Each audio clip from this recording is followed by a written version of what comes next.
땅에서 나가는 되었사오니 주의 계명들을 내게 숨기지 마옵소서. 저기 불 켜고 사진 한번 찍고 끌게요. 하나씩 괜찮아요. 저도 한 장 필요합니다. 예, 한 장 찍어서 저한테 주세요. 고맙습니다. 강의하는 것처럼 하면 되죠. 됐나요? 네, 감사합니다. 제가 어떻게 해보니까 이 이한교회가 참 특별한 의미가 있어요. 그게 뭐냐면 러시아 코스타에서 그림으로 강의를 하고 여기서 그림을 한번 또 집회를 했잖아요. 그 다음부터 제 인생이 그림으로 풀려가지고 그래서 그림으로 강의하고 다니고 제가 지난 7월 달에는 캘거리에 그 인문학도 부흥에 되잖아요. 그래서 이제 제목을 보냈는데 제목 중에 뭐가 있냐면 크리스찬이 묻고 김홍도가 답하다 이거였어요. 그게 합동식이었거든요. 그랬더니 목사님이 조용히 잘 부르더니 그래요. 나 교수님, 우리 교단이 합동식인데 그 김홍도 목사님 맞습니까? 그래요. 그래서 제가 그 김홍도가 아니고 화가 김홍도라고 했더니 더 놀라는 거예요. 그러면 그 김홍도가 크리스찬입니까? 이렇게 얘기를 하더라고요. 하여튼 잘 맞췄어요. 제가 보니까 우리 또 이한교회가 저에게 또 새로운 영역을 단초를 열어준 정말 감사하게 생각을 하고요. 오늘은 그 소명에 대해서 얘기를 하는데 한번 같이 따라합시다. 소명을 따라 사는 삶이 행복한 삶입니다.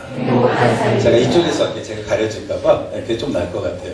소명을 따라 사는 삶이 행복한 삶입니다. 오늘은 제가 전 간증할 게 없어요. 전 드라이한 사람이기 때문에 고호 얘기를 좀 먼저 하고 싶습니다. 고호 얘기를 좀 하면서 좀 했으면 좋겠는데요. 여러분, 고호라는 화가 제가 여기서 한번 강의를 해본 적이 있었는데 혹시 기억이 나시면 이런저런 들은 얘기들 있잖아요. 고호하면 어떤 것들이 들은 기억이 나나요? 스스로 길을 잘랐다. 또 해바라기. 또 자살했다. 또 작아지세요.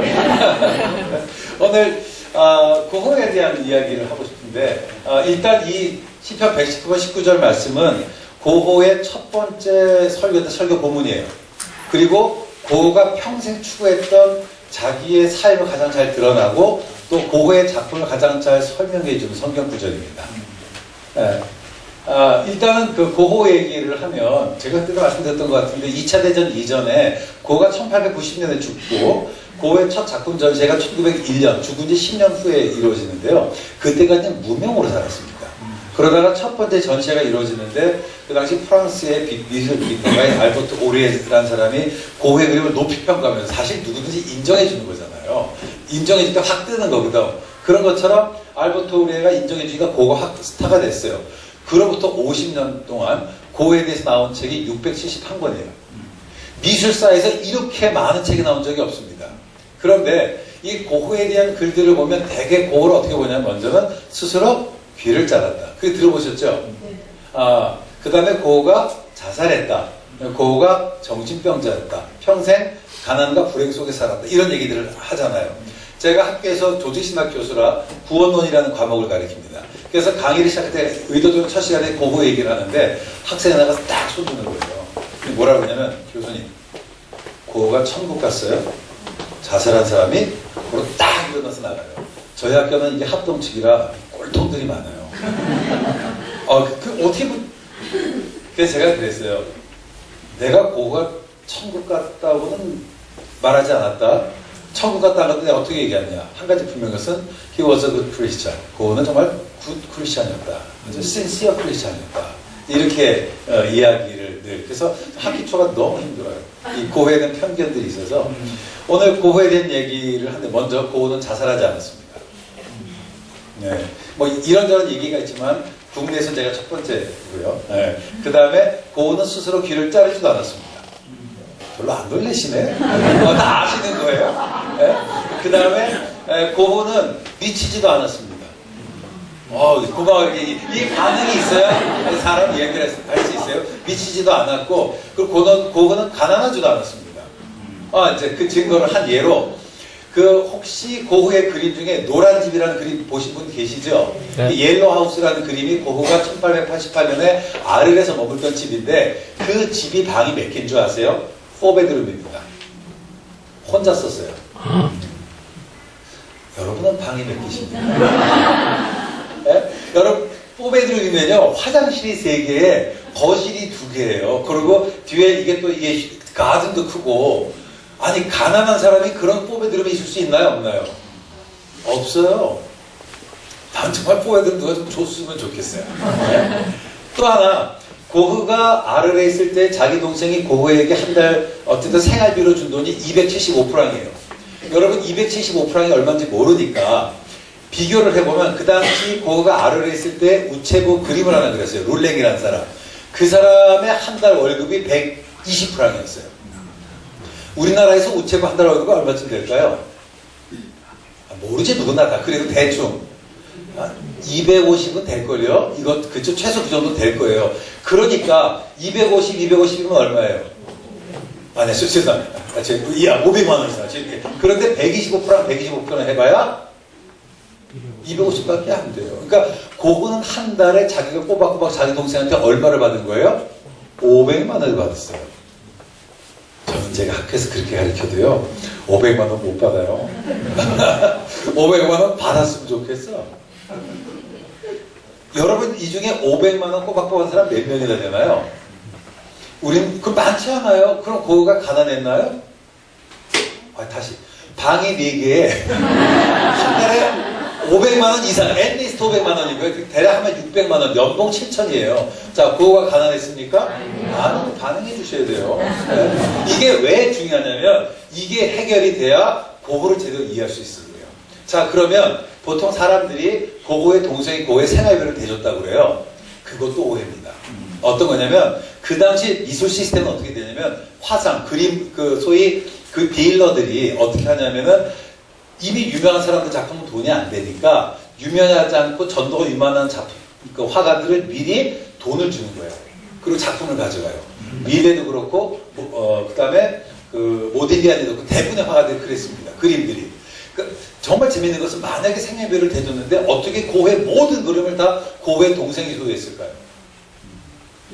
이건 뭐냐면 고흐의 동생 고흐를 투자한 겁니다.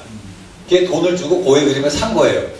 무식한 사람은 고흐의 그림 평생 한 점도 안 팔렸다고 얘기하는데 거짓말이에요. 다 팔렸습니다. 완판이에요, 소위 얘기하는. 이래도 안 믿으시네? 그래서 고흐의 그림이 다 남아있는 거예요.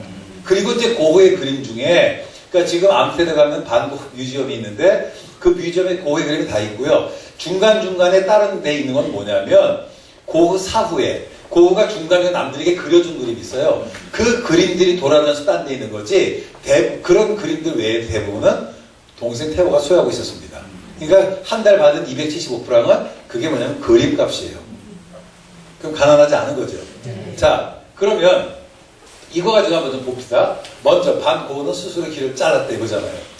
자, 이것을 보면 1888년 12월 23일 날 있었던 일인데 그때에 nobody knows what happened at the time. 그때 무슨 일인지 아무도 알지 못해요. 왜냐하면 그때 고갱하고 둘밖에 없었어요.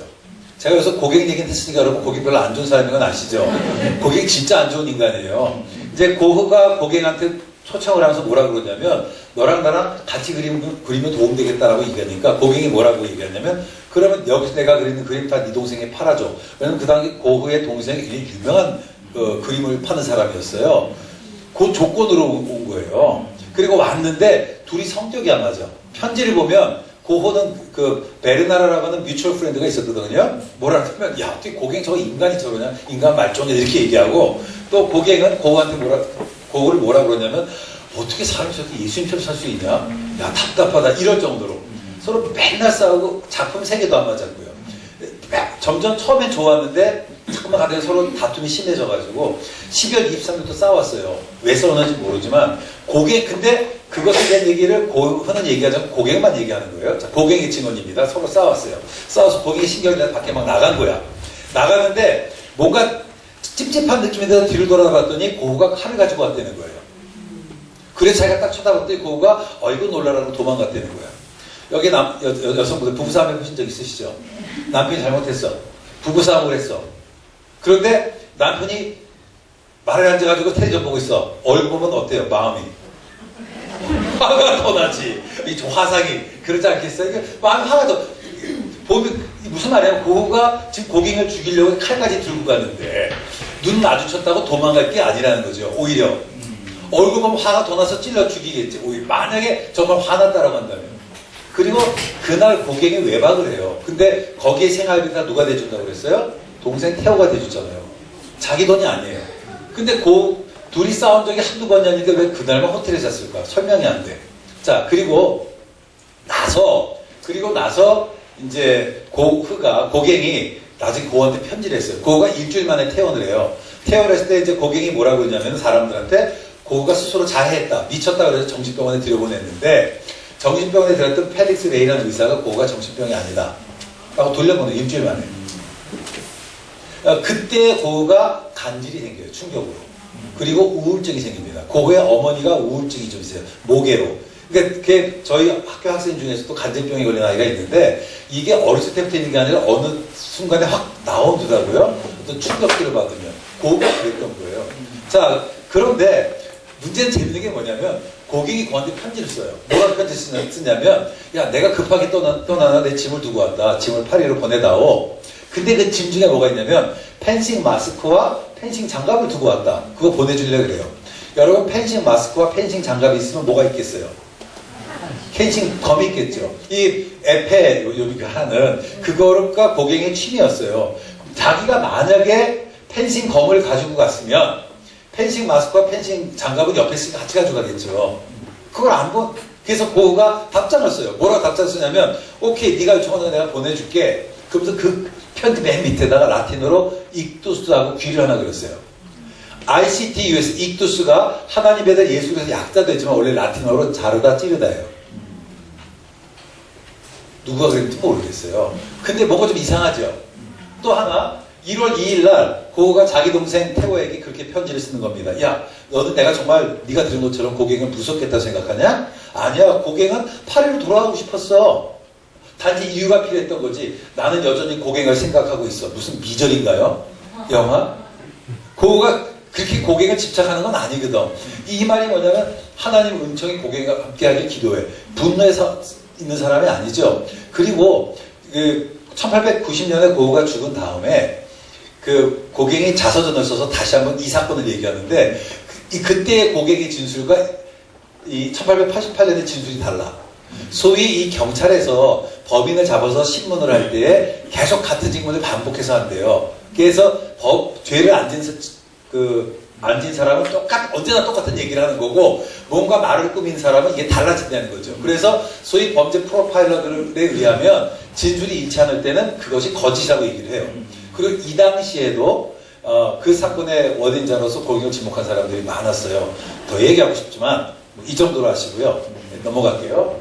자, 그 반고가 정신병자였다? 말이 안 되는 게 앞에서 얘기했던 것처럼 아르레스 일주 동안 치유했던 펠릭스 레이라고 하는 사람이 정신병이 아니라고 그랬어요. 그리고 이제 1889년에 고흐가 생매미 정신병원에 들어가요. 그런데 우리가 정신병원으로 번역이 됐지만 사실은 요양원이에요.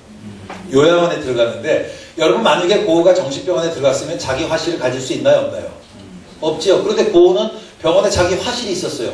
이상하지 않아요? 스트레인지. 또한 정신병원에서 밖에 왔다 갔다 마음대로 해야 못해요. 환자가. 못하죠. 근데 고흐는 밖에 나가서 그림을 그렸어요. 정신병자가 아니었어요. 어떤 거냐면 고흐가 작품 활동을 제대로 못했어. 우리 요즘은 안 그런데 옛날엔 미친 사람들이 있었잖아요. 제가 어렸을 때. 요즘 미친 사람들 옷 입고 다녔는데 옛날엔 미친 사람들 옷 벗고 다녔었어요. 그걸 기억하시죠? 그러면 애들이 돌아다니면 돌 던지고 막 손가락질고 막 그랬었던 거 기억하세요? 여러분은 거룩하게 사셨구나. 하여튼 저는 그랬어요. 근데 이제 아이들이 계속해서 그렇게 하니까 작품 활동을 못했거든. 그래서 안정적으로 작품 활동하기 사이가 요양원에 들어간 겁니다. 만약에 정신병자였으면 그 1년 동안 그림을 못 그리죠. 자기 화실을 어떻게 갖겠어요? 뿐만 아니라 거기서 고흐를 돌봐줬던 닥터 페이롱이라는 사람이 뭐라고 해요?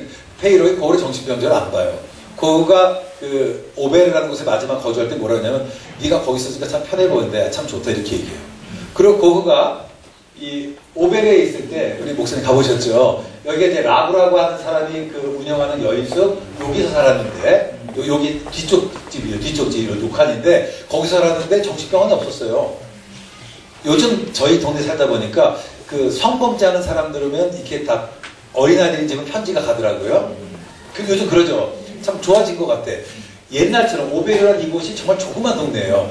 거기에 만약에 정신병자 와서 사람들이 알 거 아니에요. 그런 사람들이 그를 정신병원에 가두지 자기를 같이 살게 둘까요? 안 둘까요? 안 두겠죠.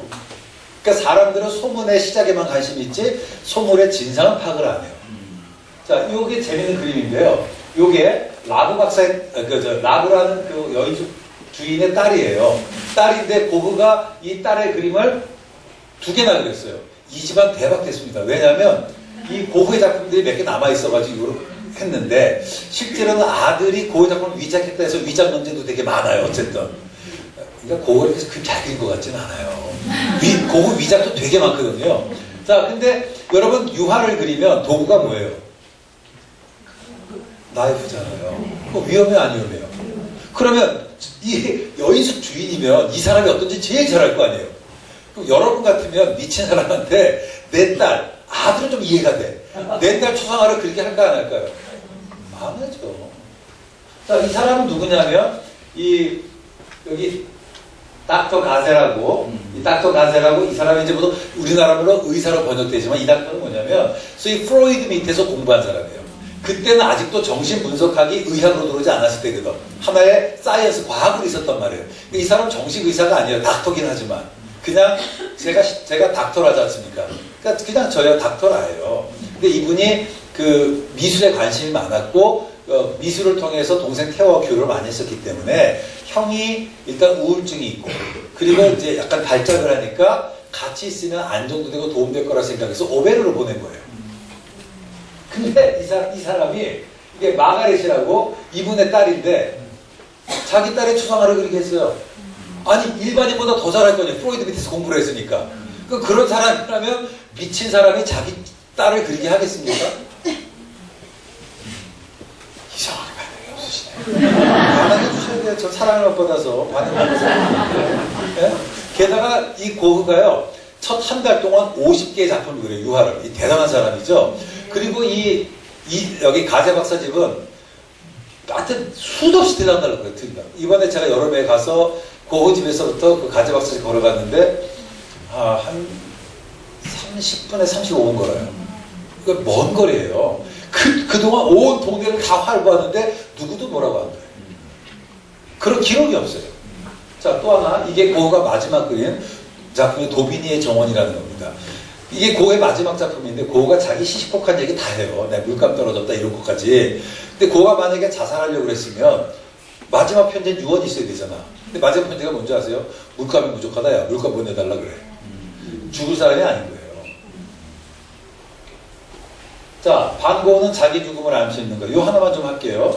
이게 이제 녹음을 안 하니까 얘기해도 돼요. 연세대학교 김상근 박사가 이 그림 가지고 이 고흐가 자기 죽음을 암시했다고 해서 대부분 많은 사람들이 그렇게 얘기를 하는데 뭐라고 얘기하냐면 서산한 바람이 부는 날 까마귀가 이게 좀 불행의 상징이니까 음산한 까마귀들이 밀려왔다. 자기 인생의 세 갈래 길이 있는데 그 중에 고흐가 나갈 길이 막혔다. 결국 여기서 고흐는 자살했다. 이렇게 얘기를 하는 거예요. 근데 그림은요. 보는 방법이 전경, 중경, 후경이거든요. 요게 전경입니다. 요게 중경이고 후경이에요. 자, 한번 봅시다. 일단 먼저 까마귀가 우리는 길조예요, 흉조예요? 1번은? 오케이. 그죠? 그리고 유럽은? 독일도 길조예요. 유럽도 길조예요. 까마귀가. 그러니까 이거는 불행이 밀려오는 게 아니라 오히려 행운이 밀려오는 거예요. 그러니까 이게 일단 기분이 너무 우리나라 말로 해서 그런 거고. 또 하나. 자, 바람이 보면 밀을 보시면 지금 앞에서 뒤로 넘어진 거예요. 앞에서 뒤로 바람이 불어와요. 뒤에서 앞으로 바람이 불어와요. 앞에서 뒤로 불어가죠. 자, 그러면 새는 바람을 거슬려서 날아가나요? 바람을 타고 날아가나요? 만약에 그 논리로 해도 불행이 날아가는 거지 불행이 밀려오는 게 아니잖아요. 이해하시겠죠? 그러니까 고흐의 그림은 대부분 사람들이 어떻게 했냐면 고흐는 자살했다는 편견까지 그림을 보는 거예요. 그러니까 엉뚱한 해석이 나와요. 제가 이 얘기를 고흐에게 꼭 하는 이유가 뭐냐면 그래야 고흐의 그림을 기독교적으로 다시 볼 수 있는 거예요. 자, 이 길이 막혔나요? 보시면 길이 꺾인 거죠? 길이 꺾인 거지 왜 막힌 거예요? 가보면 열렸을 텐데 자기가 안 가보고서 제가 그때 가봤더니 정말 길이 안 꺾였는데 안 막혔는데 네? 자, 이게 만약에 이것이 자기의 죽음을 암시하고 왜냐하면 이게 밀밭을 고가 되게 많이 그리는데요. 밀이 고향의 상징이에요. 십자가입니다. 이게 예수님의 죽음과 부활.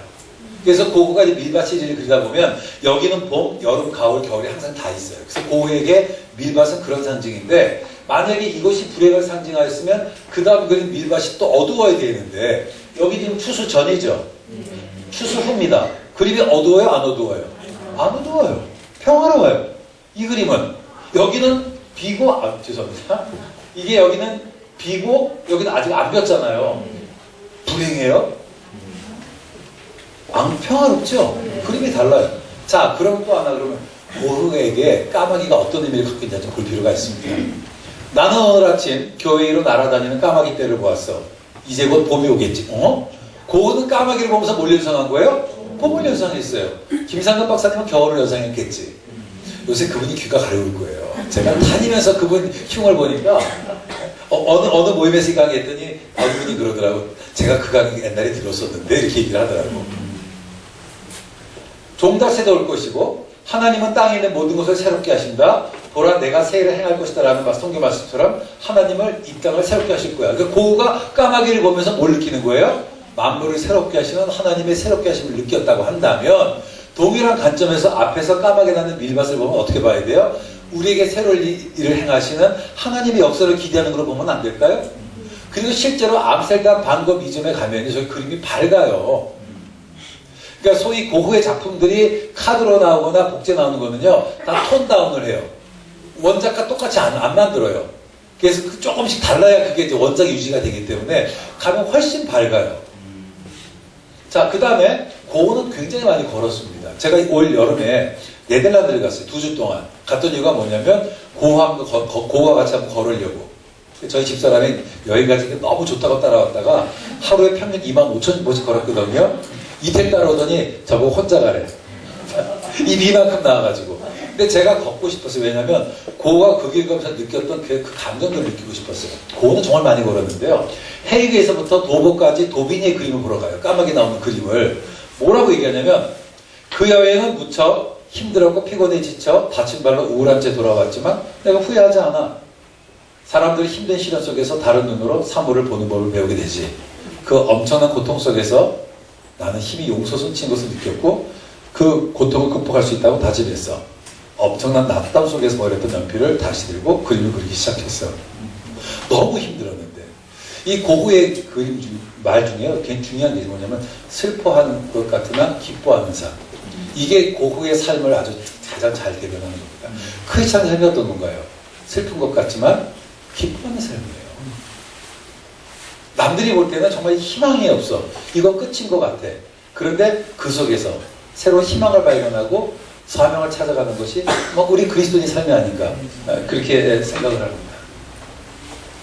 그런 맥락에서 보자면 이 작품은 1880년 9월 24일 이게 고흐랑이요. 우리 둘째랑 너무 유사한 게 많은 게 우리 둘째 생일이 9월 24일이에요. 그리고 하여튼 제가 나중에 다 얘기 못하는데 편지 쓴 날짜도 진짜 유사한 게 너무 많아서 저는 이제 아무래도 애비가 되니까 이렇게 여사로 와닿지가 않아요. 이제 그런 것들이. 그래서는 이 작품은 뭐냐면 고통 속에서 솟아나는 어떤 힘을 얘기하는 것은 아닐까. 뭐가 내가 한번 새롭게 해보겠다고, 다시 살아보겠다고. 그리고 보시면 그걸 보세요. 이 후경을 보시면 이쪽에서 지금 이렇게 뭐가 오는 거잖아요. 그럼 오히려 먹구름이 밀려가고 흰구름이 올라오는 것으로 보이면 안 되나요? 그렇죠. 이게 사람의 편견이라는 게 굉장히 중요해요. 한번 듣고 나면 자, 반고는 자살했는가 이 얘기인데 반고가 흔히 알려지기를 권총으로 자살했다고 얘기를 합니다. 자, 권총으로 여러분이 만약에 자살했다고 하면 앞에 계신 여성분 집사님? 네, 집사님. 여성분이 제가 밖에서 하도 강의하고 다녀서 요즘 이해를 해주세요. 권총으로 자살하면 어떻게 하시겠어요? 만약에 이렇게 쏘겠죠. 아니면 영화로 여기 쏘거나 이렇게 쏘아 심장을 쏘겠지. 근데 고흐는 어떻게 죽었냐면요. 총이 여기서부터 옆구리를 스쳐 지나가서 죽었어요. 이 말이 뭐냐면 근접 사격이 아니에요. 원거리 사격입니다. 그러니까 어떻게 됐는지는 몰라요. 하지만 최소한 자기가 스스로 쏘지 않은 것은 분명하다는 거죠. 스스로 쐈다면 또 하나 이제 봐야 될 게 어떤 거냐면 이건데 오베르라는 성당이 있고요. 성당 옆으로 쭉 올라가면 이 밀밭이 있어요. 아까 길 세 갈래 길 있는 이 가운데 길이 자기 집으로 가는 길이에요. 그리고 여기서 여기까지 걸어가면은 한 5분 정도. 그리고 이런 거 골목길들을 쭉 걸어서 오면은 이제 아까 얘기했던 죄송합니다.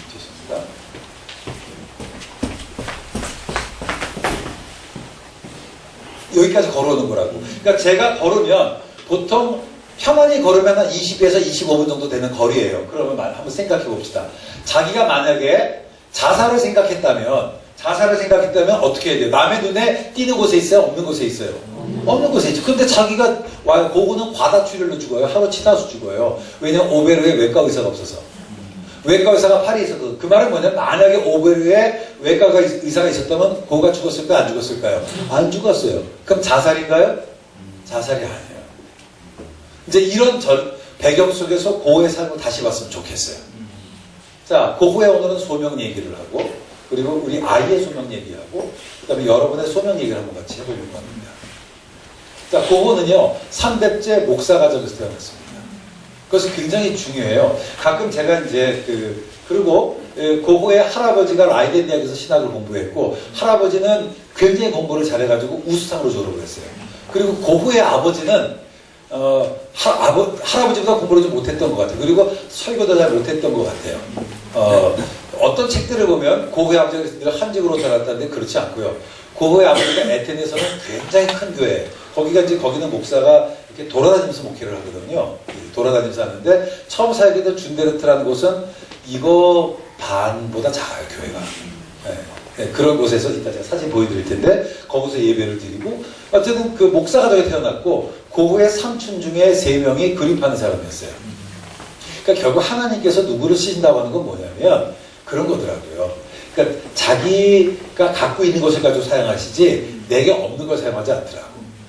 고흐가 자기 아버지 할아버지가 목사니까 원래 목사가 되려고 그래요. 그러니까 목사가 되니까 뭐래요? 자기 주변에 그립하는 사람밖에 없으니까 화가 되는 거라고. 제가 이제 얼마 전에 고등학교에서 강의를 했더니 누가 그래요.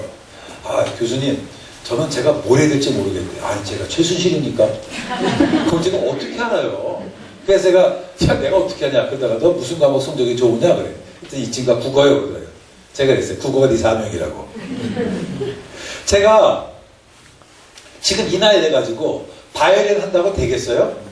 안 되는 거죠. 그러니까 지금까지 나의 삶의 환경 속에서 나를 이곳에 보냈습니다. 여러분 하나님께서 우리에게 은사를 주시잖아요. 은사가 카리스마지 않습니까? 카리스마. 근데 이 은사라고 하는 것이 어떤 거냐? 왜 저 사람이 카리스마 있다 이러잖아요. 그게 뭐냐면 자기에게 주어진 은사대로 살 때 사람이 좀 있어 보이는 거거든요. 근데 이 카리스마라는 게 다른 말로 기프트예요. 근데 이 카리스마, 이 은사라고 하는 건 내가 본래적으로 타고나기도 하지만 환경에 의해서 개발되기도 합니다. 그래서 성경에 보면 하나님의 그 은사와 부르심은 후회함이 없다는 말이 있잖아요. 여기서 보면 은사와 부르심이 다 누구로부터 와요? 하나님부터 와요. 그래서 하나님께서 어떤 사람을 부르실 때에 내게 없는 거 가지고 나를 사용하지는 않더라고. 내게 있는 것. 그래서 내가 지금까지 살았던 환경, 그러니까 고흐 같은 경우도 자기 환경이 둘밖에 없는 거예요.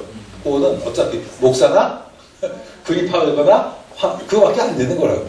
그러니까 그런 속에서 자기 소명을 생각하면 되게 좀 좋을 수도 있겠다 하는 그런 생각이 들어요. 자, 이게 이제 고흐 아버지가 사역했던 교회예요.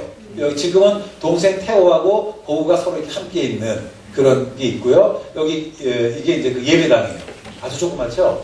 조그맣고 여기에 이제 고흐의 형, 그 고흐의 형 빈센트의 무덤이 있는데 이것도 사람들이 또 그렇게 뻥을 쳐요. 뭐라고 얘기하냐면 고흐의 형의 이름이 빈센트예요. 그래서 이제 뭐라고 얘기하냐면 고흐 형이 빈센트니까 부모는 늘 고흐를 볼 때마다 고흐의 형을 생각했고 그래서 고흐를 잘 안 해줬을 거다. 에이, 거짓말입니다. 왜냐하면 제가 알아요. 저희 어머님이 저희 형을 낳았거든요. 형을 낳았는데 낳자마자 형이 100일 만에 죽었어요.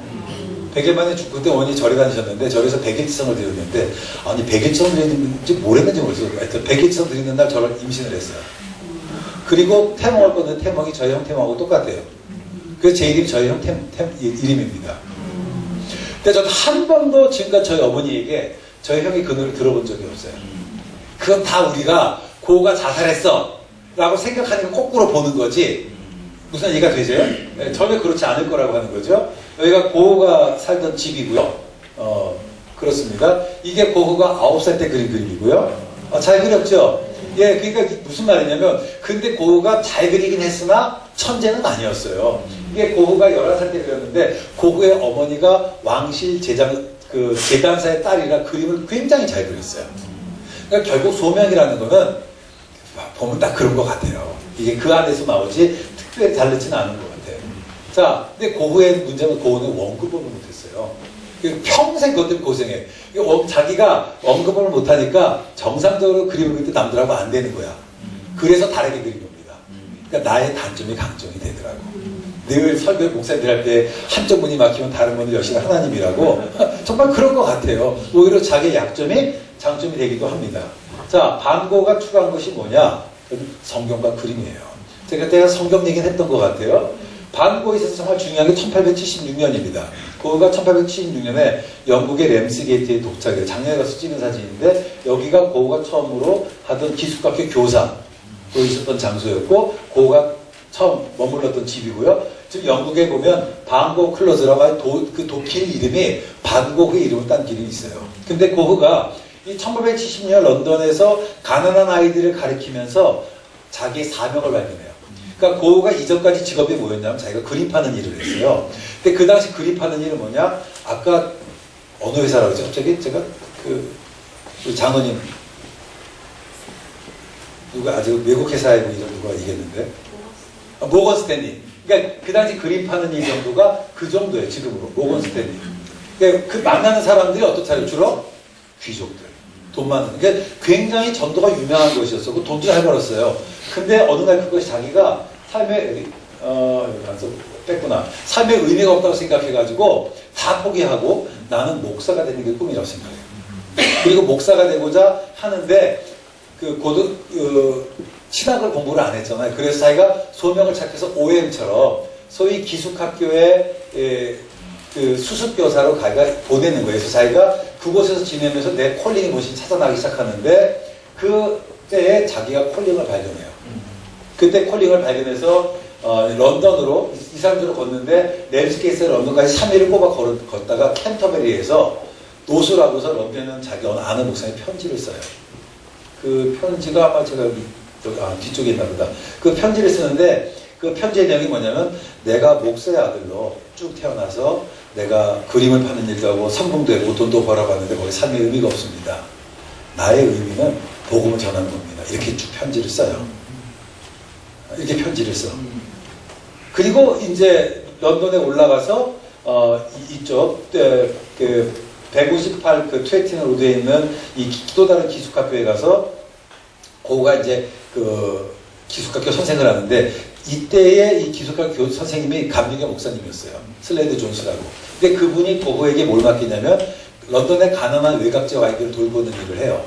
그 아이들을 돌보면서 내 콜링은 이거다.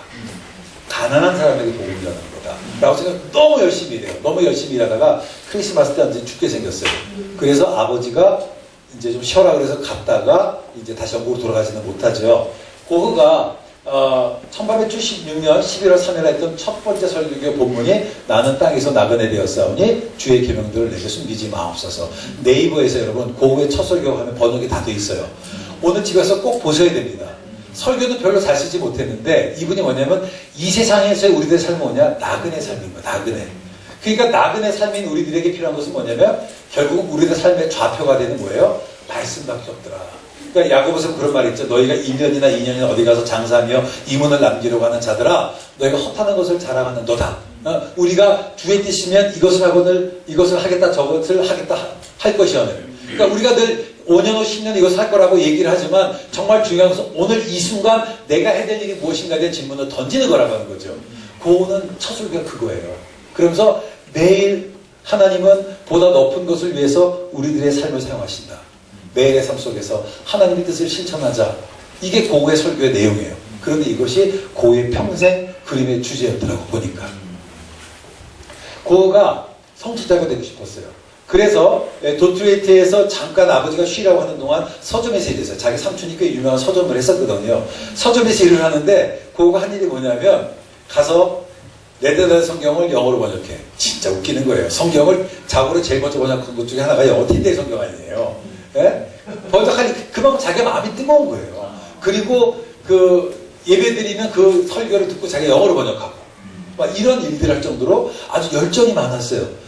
그러니까 이제 아버지가 안 되겠다. 너 신학을 해야 되겠다. 근데 고흐가 고등학교를 안 나고 중학교만 나고 중퇴를 해요. 근데 제가 이번에 가봤더니 고흐가 공부를 잘했더라고.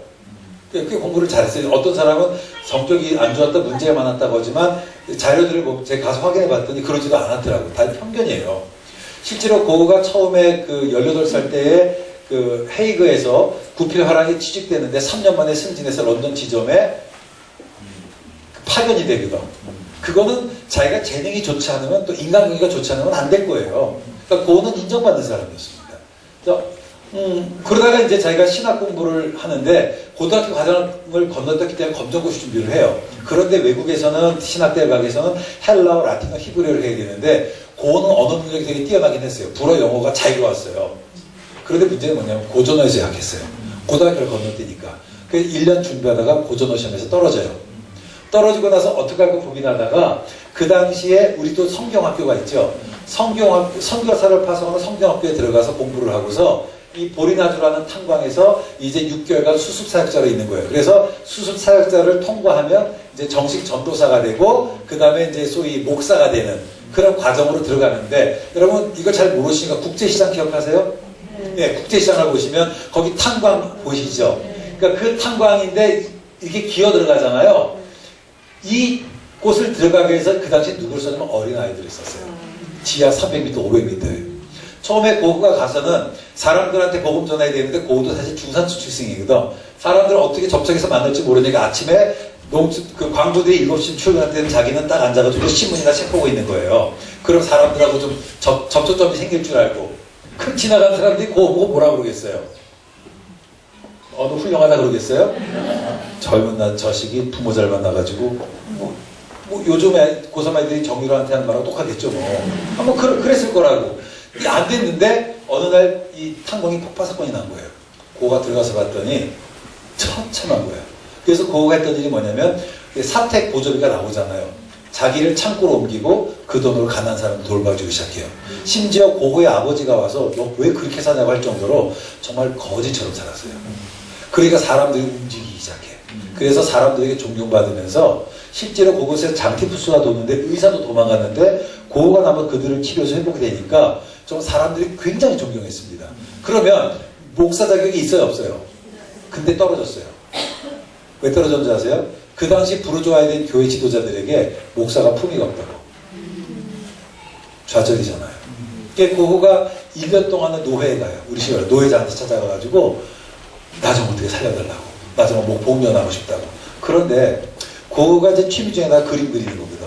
노트를 가지고 나 그림을 딱 가지고 이제 노트를 딱 놨는데 그 노회장이 본 거예요. 펼쳐졌는데 그림이. 그게 뭐냐 그랬더니 제가 오다서 나무 그린 거예요 그랬더니 잘 그리네. 네 재능이 이랬네. 사실 제 생각에 그분이 귀찮아서 쪼시려고 그랬던 것 같아요. 그건 모르지만 근데 고흐가 되게 순진해서 그걸 또 하나의 말씀을 받아들였어요. 여러분 달리책이라고 아십니까? 잘 모르시죠? 힐송처치 찬양 리더. 그럼 아시죠? 이분이 어느 교회에서 성가대를 했는데 담임 목사의 노래를 잘 부르는 거예요. 그래서 뭐라고 그랬냐면 저 노래 앞에 찬양 인도하시라고. 저 못합니다. 부수준 많아서 못해요. 계속 거절한 거예요. 그러니까 목사님 어떻게 했냐 하루 앞에 나가서 외국교회는 웰컴을 하잖아요. 이제 오시면 환영합니다. 그리고 이제 찬양 들어가는데 그래서 이제 인사 웰컴하고서 우리 달리책 이렇게 앞으로 나오라고. 그리고 마이크를 딱 주면서 자 달리책이 찬양 인도할 거예요. 들어간 거예요. 어떻게 했는지 자기도 모르잖아요. 근데 그날 기름 부으심이 있었어요. 그래서 오늘날 그 유명한 힐송 사역이 이루어진 겁니다. 순정이 없으면 기적이 없습니다. 따라합시다. 순정이 없으면 기적이 없다. 때때로 우리 신 목사님께서 제 편에서 안 그럴 것 같지만 여러분 보시기에 무모한 요구를 하셔도요. 능력이 없어도 순종하면 은혜는 타고나는 것이기도 하지만 개발되기도 합니다. 하나님께서 기름 부어주십니다.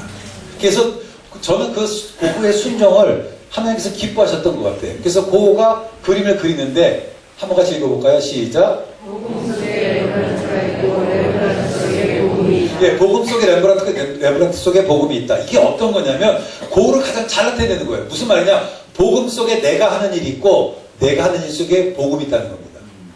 고흐는 원래 복음을 전하고 싶었어요. 못 그리니까 못하게 되니까 내가 그림 그리는 것이 곧 복음 전하는 거랍니다.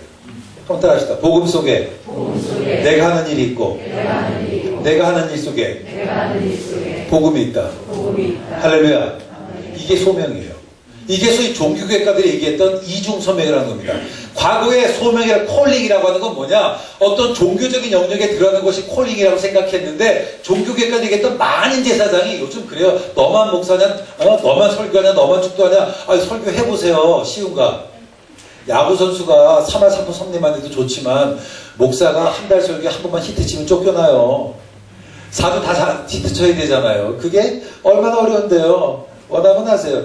많이 제사장이 그런 게 아니라고요. 많이 제사장은 뭐냐면 내 삶의 처소가 예배 현장이다. 그곳에서 하나님을 예배하지 살아가. 이게 소위 많이 제사장의 핵심인데 엉뚱한 거 가지고 서로 싸우고 있어. 콜링이라는 말이 뭐냐? 콜링이 옛날에는 목사 되는 것만 콜링이었죠. 거룩이라 콜링이었는데 일상이라 콜링인데 그걸 정확히 하는 거예요. 그리고 내 화가가 되는 건 뭐냐? 그건 부르심이에요. 부르심. 하나님께서 어떤 사람을 불러주십니다. 근데 하나님께서 불러주시면요. 동시에 어떻게 감당할 만한 능력도 주세요. 불러주시고 기름도 부어주십니다. 그래서 우리가 하는 건 뭐냐면 내가 하는 일 가운데 하나님께서 역사하시길 기대하는 거예요. 실제로 우리가 지금 보니까 고흐의 그림이 좋다고 얘기하지만 실제로 고흐 그림이 잘 그린 거 아니에요. 자, 예를 들어서 이 그림 봅시다. 여러분 같으면 이거 돈 10억, 20억 주고 사시겠어요? 몇백억이에요, 고흐 그림이. 고흐가 초창기 그림 그림들 이런 그림들을 그리는데 지금 보니까 와, 뭐 이렇게 얘기하지만 솔직히 내가 1억 있으면 이거 안 해요. 이걸 왜 사? 다른 거 사지. 자, 그런데 고흐가 왜 이런 그림을 그릴까라고 하면 뭐냐면 이게 소중한 거예요. 매일 내가 하는 일들. 이게 소위 말하는 일상생활 영성이에요. 고흐가 1880년에 화가가 되기로 해서부터 85년까지 지속적으로 그린 스케치했던 그림이 이런 그림이다. 이런 그림. 왜 그럴까요? 이게 고흐의 소명이기 때문에. 고흐의 소명. 앞에서 얘기할 때 여기 주부들이 있으시죠? 손 들어보세요. 주부. 네, 많으시네. 여러분 밥 짓는 거에 할 일이 없잖아. 아침마당에다 보든지 할 일 없는데 여러분 보세요. 복음 속에 살림이 있고 하세요. 복음 속에 살림이 있고 살림 속에 복음이 있다. 근데 보세요. 똑같은 노래를 불러도 어떤 사람은 둘 다 잘 불러. 근데 어떤 사람은 감동이 있고 어떤 사람은 감동이 없을 수 있죠. 왜 그런지 아세요? 기름 부음 차이예요. 그래서 하나님께서 내 살림하는 것을 기름 부어주셔야 돼요. 여러분 직장 생활하는 사람들 똑같이 일을 하죠. 하지만 어떤 사람이 하는 일에는 감동이 있고 어떤 사람이 하는 일에는 감동이 없어. 차이가 뭘까요? 기름 부음이에요. 그래서 기도해야 돼요. 하나님, 여러분 우리가 그 하나님의 그 어떤 그 카리스마라고 하는 것, 은사라고 하는 것을 우리가 탤런트라고 재능을 타고난 것이 아니라 어쩌면 이 부르심은 뭐냐? 네임터가 부르심인 거예요. 여러분이 선택한 게 아닙니다.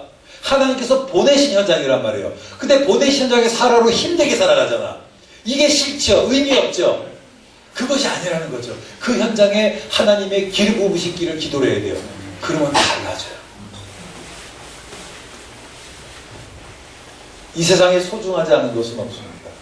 반 고흐가 제일 좋아하는 작품이 이 작품이에요. 근데 이 작품이 전에 한번 얘기했나요? 안 했나요? 했어도 처음처럼 들어주세요. 자, 이 그림의 색깔이 무슨 색이에요? 칙칙하죠? 흙에서 각하면 감자색이에요. 그게 고흐가 아버지가 돌아가시던 해에 1885년 아버지가 돌아가시던 해에 아버지로 인한 슬픔을 굉장히 슬퍼하다가 석 달 동안 그러다가 첫 번째 그림이 이 그림이에요.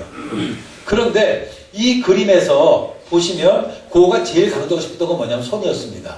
그래서 이 사람들이 정직하게 수고해서 땀 흘려서 이것을 얻었던 것을 보여주고 싶었어요. 노동의 가치. 그 당시 광부들 주목 안 받았어요. 여러분 그 소위 유럽의 마에스타가 있잖아요. 장인이 있는데 광부는 장인이 없었어요. 농부도 장인이 없었어요. 근데 이런 사람들을 주로 그리면서 이런 사람들의 진정한 마에스타라고 얘기해주고 싶었던 거예요. 근데 이 그림에서 우리나라에서 최근에 고흐의 작품들을 보면서 기독교적으로 보는 분들이 계세요. 뭐냐면 요 불을 예수님으로 보고 성만찬으로 보는 거예요. 되게 좋은 해석이긴 해. 자세히 봅시다. 뭐가 보이십니까? 남자들 부부이겠죠. 여기는 자식 부부이겠지. 손녀 좀 될 것 같아요. 자, 남편이 아내 쳐다보는데 아내는 딴 데 봐. 딸이 며느리인지 모르지만 남편 쳐도 남편도 딴 데 봐. 완전히 막 가는 집안이야. 삶에 고단하고 피곤하고 지쳤어. 그런데 고흐가 자기 태호한테 뭐라 그러냐면 이 그림을 전시할 때에 온통 벽이 금색이었으면 좋겠다 그래요.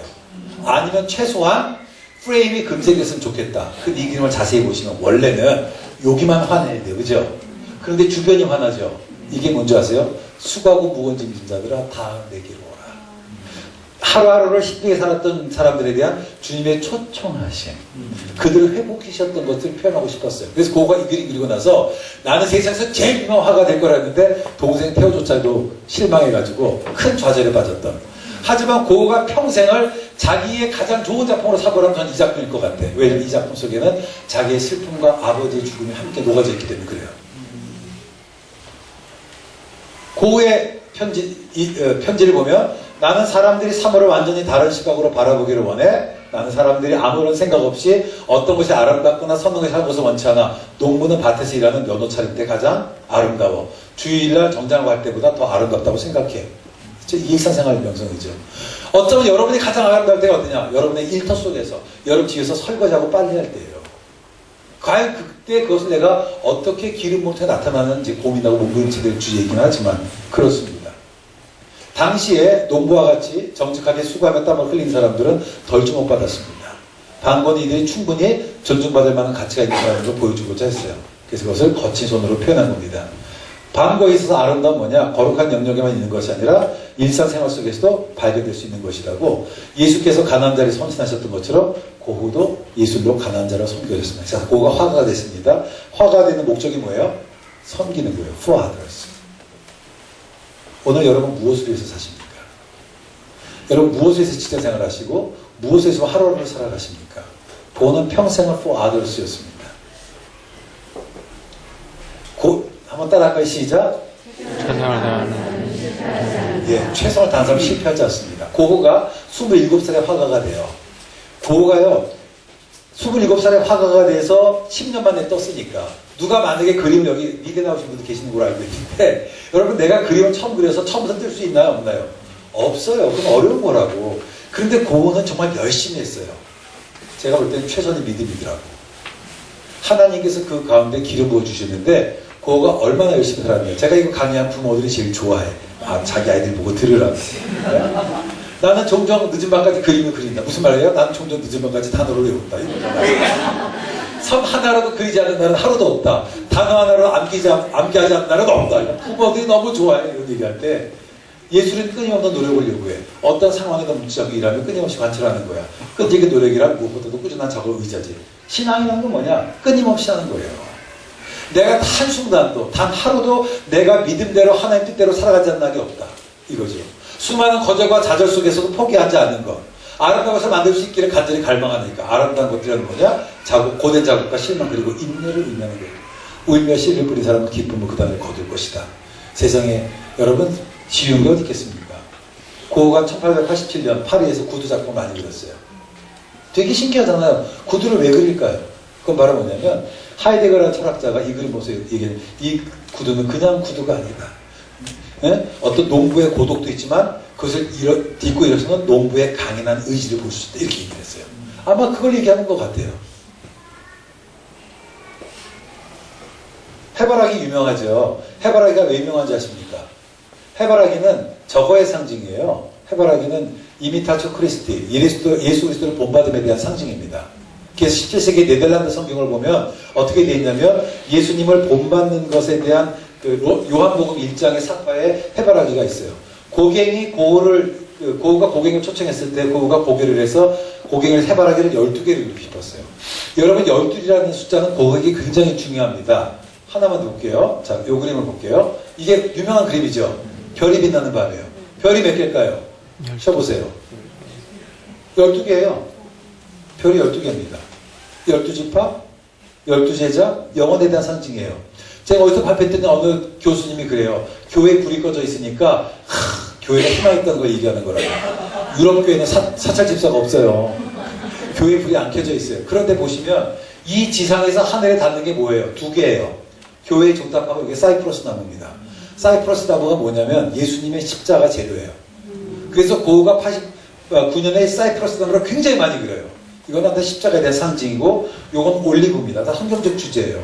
지상에서 하늘에 닿는 건 뭐예요? 십자가밖에 없는 거예요. 게다가 이 교회는 프랑스 건물이 아니라 이게 그 누엔에 있는 아버지 교회 모습, 이게 네덜란드 교회예요. 아버지를 추억하면서 우리는 순례자들이다. 우리의 인생은 이 땅에서 하늘로 가는 긴 걸음이자 긴 여정이다라는 이 설교처럼 고흐는 늘 순례자의 삶을 살았고, 타라스콘이나 루앙에 가기 위해서 기차를 타듯이 저별에 가기 위해서는 죽어야 하겠지. 이러니까 뭐라고 하는지 아세요? 이때부터 고흐가 자살을 생각했대. 그 얘기가 아닌 거거든요. 중요한 것은 뭐냐? 살아있는 동안에 별에 가지 못하니까 어떻게 나는 주의 말씀대로 살아야지. 우리 땅에서 나그네 되었사오니 주의 일을 내게 가르치소서. 이해가 되시죠? 이게 고흐예요. 이게 고흐의 그림입니다. 자, 복음 속에 렘브란트가 있고 렘브란트 속에 복음이 있다. 이게 고흐를 잘 보여주는 거죠. 고흐의 그림에는 기독교 이미지가 없어요. 고흐가 기독교 이미지로 그랬던 건 다 3점밖에 없습니다. 1890년에. 그런데 제가 볼 때는 고흐의 모든 그림이 다 뭐냐? 다 기독교적이에요. 볼 수 있으셔야 됩니다. 고흐는요, 일상을 거룩한 눈으로 바라봤습니다. 성직자로서 화고로서의 고흐가 추구한 것은 뭐냐? 소외받고 고통받는 사람들에 대한 치유였어요. 그는 하나님의 눈으로 대상을 보고 그 안에 있는 아름다움을 드러내고자 해서 가난한 사람들 모습을 그렸던 겁니다. 여러분, 실패에서 기회를 발견하기를 원합니다. 실패가 아닙니다. 최선을 다하는 삶은 실패하지 않습니다. 매일 내가 하는 일이 소중한 일이에요. 그리고 소명을 따라 사는 삶이 행복한 삶입니다. 그럼 사명이 뭐냐? 사명은 내 가슴을 뛰게 하는 거예요. 내 가슴 뛰는 게 없잖아요. 근데 그럼 어떻게 하나요? 소위 콜링. 내가 하는 일을 가슴 뛰게 하는 거. 누가 그래요? 왜 반고흐냐고. 저희 둘째가 24년에 세상을 떠났어요. 세상을 떠나고 나서 이제 2013년 3월 30일에 우리 아버님이 돌아가셨어요. 그리고 3주 만에 4월 21일에 우리 아들이 죽었으니까 부모가 돌아가시면 과거를 잃어버리고 자식을 잃으면 미래가 없어지는데 정말 제가 살 이유가 아무것도 없더라고요. 제가 신앙이 아니었으면 저도 죽었을 거예요. 그러니까 저는 그게 다 이해가 돼요. 그리고 보통 3년, 5년이 고민이 있더라고요. 그래서 이해가 되고 옛날 사람들이 3년 상하는 게 이해가 돼요. 이게 애통하는 마음이 너무 커요. 이게 굉장히 큽니다. 근데 1년쯤 지났을 때 우리 아이 대학 동기들이 우리 아이가 월익대 수학과를 나왔는데 그 대학에 우리 아이를 위한 메모리얼 벤치를 만들어준 거예요. 너무 신기하잖아. 여러분 대학에서요 메모리얼 벤치 아무나 안 만들어줘요 일단. 그리고 애들이 한 것도 너무 신기하고 그래서 그걸 만들었다고 해서 제가 그걸 갔어요. 원래는 제가 제2명 인터뷰가 있었는데 학교 총장한테 얘기를 했어요. 뭐라고 얘기했냐면 아이 1주년 세레머니가 있고 의자를 갖다 놓는데 아들의 일은 아들로서 안 갈 수 없어요. 그래서 전 유일하게 제2명 인터뷰 없이 통과됐어요. 최순실 빼겠지 모르겠지만 하여튼 그래서 영국을 갔어요. 이제 가서 거기서 이제 우리 아이에 대한 얘기도 좀 더 얘기를 하겠지만 시간이 남아서 영국의 대형방 내셔널 갤러리에 가서 서점을 갔다가 제가 그림을 좋아하니까 반 고흐의 편지 모음집이 3번째가 있어요. 3,000페이지가 넘어요. 그래서 그걸 사가지고 전 또 세일을 좋아해서 그게 3분의 1 가격이에요. 아유 그러면 뭐라도 사지. 이렇게 사가지고 읽는데 아까 얘기했던 그 고흐가 런던에 있는 어느 교회 목사님한테 목사가 되겠다 썼던 편지의 내용이 있는 거예요. 그런데 이제 그때 2013년, 24년에 제가 갔을 때에 우리 아이가 갑자기 세상을 떠나기 때문에 우리 아이의 경찰서에서 그걸 다 확인해야 돼서 안 돌려줬어요. 그래서 1년 뒤에 우리 아이의 휴대전화나 노트북을 봤거든. 근데 휴대전화가 다행히 이게 락이 없어가지고 이메일을 본 거예요. 이메일을 봤더니 이 이메일에 얘가 런던에 있는 킹스 컬리지에 신학을 하겠다고 편지 쓴 게 있는 거예요. 근데 저한테도 이 아이가 아빠 나 신학을 공부하고 싶어 그래서 제가 그랬거든요. 야, 영국 신학이 이상해. 야, 우리 학교도 공짜니까 우리 학교 가든지 미국 가든지 이렇게 얘기를 했었지 심각하게 생각을 안 했는데 제가 편지를 쓴 건데 그 편지가 고흐가 썼던 논자하고 똑같아요. 우리 아버지는 한국에서 목사고 이렇게 쭉 쓰는 과정이 그 순간 딱 저하고 대비가 되잖아요. 대비가 되더라고요. 제가 이제 고흐에 관한 그 책을 써서 작년에 출판이 됐는데 카톨릭 대학교의 오이석 교수라고 그분이 서평을 썼어요. 추천서를. 거기다 뭐라고 썼냐면 그렇게 얘기하는 거예요. 고흐가 천국에서 만나면 저를 되게 고마워할 것 같대. 고마워할 것 같다는 거예요. 왜냐하면 고흐가 크리스찬이라고 하는 거 얘기한 사람이 없어요. 전 세계적으로 제가 첫 번째예요. 그 도대체 왜 그랬을까? 하나님이 기억하시더라고요.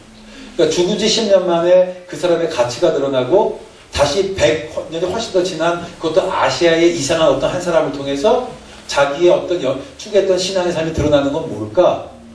하나님께서 길을 보여주시는 거고 저희 아이와의 공통점이 없었다면 사실은 어느 출판사에서 저한테 우리 목사님도 저희 아이 장례식 때 오셨지만 좀 짠한 감동이 있잖아요. 이게 그래서 이제 우리 아이 책을 출판하고 싶다고 그러더라고요. 근데 제가요 아직까지 손도 못 댔어요. 왜냐하면 앉아있으면 눈물이 나더라고요. 그 빛과 소금 아마 이번 달 올 것 같은데요. 이번 달 거 한번 보시면 제가 보고 싶은 아들에게 보내는 편지가 있어요. 기자가 잔인하게 요청해가지고 제가 우리 아들에게 보내는 편지를 썼어요. 한 달 걸렸습니다. 한 달 내내 울었어요. 진짜 힘들더라고. 우리 목사님 저한테 그래요. 우리 아들 얘기하라고 죽는 줄 알았어요. 몇 달 됐잖아요. 시작도 못했어요. 어제 제가 이 강의 준비를 했습니다. 왜냐하면 생각하면 힘들어 어떻게. 근데 저에게 고우를 찾아가는 것은 뭐냐면 우리 아들에 대한 미안함. 왜냐하면 우리 아들이 저에게 그냥 좋은 아들이었고 우리 아들이 그때 뭐 22살이었는데 그때까지도 입술 뻗을 정도로 아주 그냥 하고 저한테 귀여운 자식이었거든.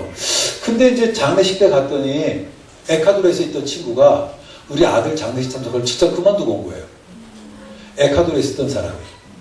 별로 안 놀라시네? 그래서 스위스에 있던 친구가 와요. 그리고 우리 아이가 다녔던 회사에 CEO가 와요. 평일날인데 그 장례식장에 이제 화장장으로 가잖아요. 그 장례식장에 한 150명이 모였습니다. 그 중에 반 이상이 외국 사람이었고 반 이상이 한국 사람이었는데 온통 다 오는 거예요. 그리고 나서 얘기를 듣는데 내가 아는 아들하고 너무 다른 거야. 그러니까 저한테 늘 착한 아들이었는데 또 다른 삶을 듣기 시작해요. 그러면서 he was a good Christian. 정말 말씀대로 살았다. 우리 아들이 4월 23일 날 이제 편지를 쓰기 시작해요. 편지를 이제 자기 영성일기를 써요. 그게 딱 1년 동안, 4월 21일을 죽었는데 1년 동안 영성일기를 쓰는데 그 4월 23일이 이게 반 고흐가 자기가 목사가 되고 편지 쓴 날. 또 너무 똑같아. 그러니까 아버지라고 할 수 있겠지만 서로 대치되는 게 되게 많아요. 그래서 이제 고흐에겐 저에겐 참 우리 아들 같아요. 그래서 이제 아들에게 쓰지 못하고 1년 동안 제가 이제 고흐책을 썼어요. 네. 저희 아버지는 네덜란드의 시골교회 목사입니다. 저는 11살에 중학교 입학해 16살 때까지 다녔습니다. 직업을 선택해야 할 때 무엇을 선택해야 될지 몰랐습니다. 그래도 미술상과 판화 출판업을 하는 구피라라의 파트너인 숙부의 주선으로 자기 숙부가 아주 유럽 전체 체인점의 코-파운더였거든요. 그래서 추천으로 헤이그 지점에서 일을 했습니다. 3년간 저는 그곳에 일을 했습니다. 거기서 영어를 배워서 런던에 갔고 2년 뒤에 다시 파리로 옮겼습니다. 출세한 사람이에요. 그러나 여러 가지 이유로 회사를 그만뒀습니다. 저의 목표는 교회에서 복음을 전하는 것입니다. 비록 신학을 공부하지는 않았지만 그동안 제가 여러 나라를 여행하고 다양한 사람들과 기회를 하고 또 여러 개의 외국어를 구사할 수 있다는 것이 나의 약점을, 즉 신학을 공부한 나의 약점을 보완할 수도 있다고 생각합니다. 하지만 내가 이 일을 지원한 가장 큰 이유는 내 안에 교회를 향한 사랑이 매듭되어 있기 때문입니다. 그 사랑은 내 안에서 늘 꿈틀거립니다. 이게 고흐의 마음이에요. 이래야 고흐를 이해할 수 있습니다. 어떤 분이 약간 고흐의 그림은 짜다는 마음이 온대요. 왜 그렇습니까? 그거는 거기 영성이 있어서 그래요. Surprised by Joy. C.S. 루이스의 책입니다. 예기치 않은 기쁨. 일상의 평범한 경험들이 때때로 그냥 평범한 사건인데 내 안에서 형언할 수 없는 어떤 터닝 포인트를 줄 수 있고 그것이 나로 어떤 갈망을 일으킬 수 있다고 하는 겁니다. It costs you nothing to become a Christian, but it may cost you everything to be a Christian. 우리 아들이 3월 29일 날 자기 페북에 썼던 영성일기예요. 크리스찬이 되기 위해서 내가 지불할 건 아무것도 없어요. 하지만 내가 크리스찬으로 내가 살아가기 위해서는 어쩌면 나는 내가 가진 모든 것 다 지불할 수밖에 없다라는 그 얘기가 너무 와닿더라고요. 이 나이 때 어떻게 이런 얘기를 할 수 있나 싶어요. 여호와는 나의 목자니 내가 부족함 없으리로 그가 나를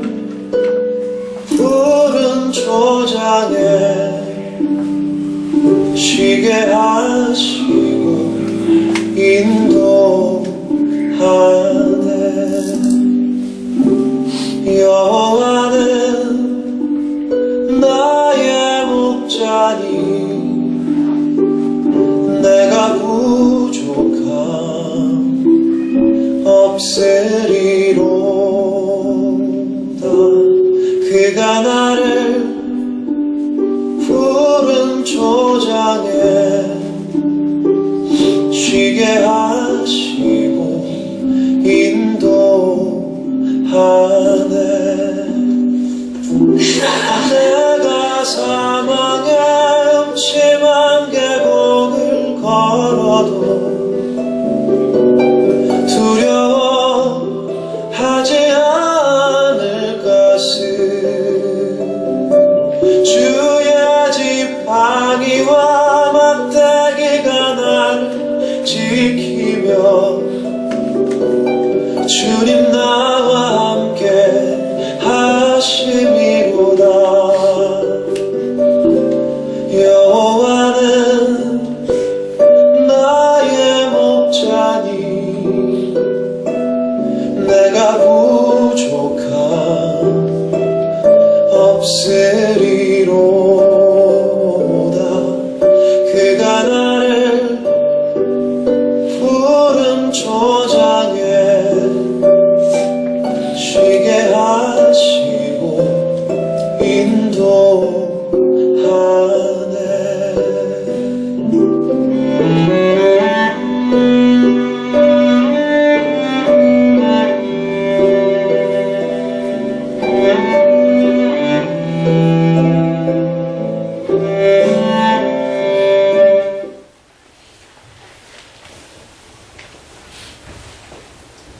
아까 썼던 편지는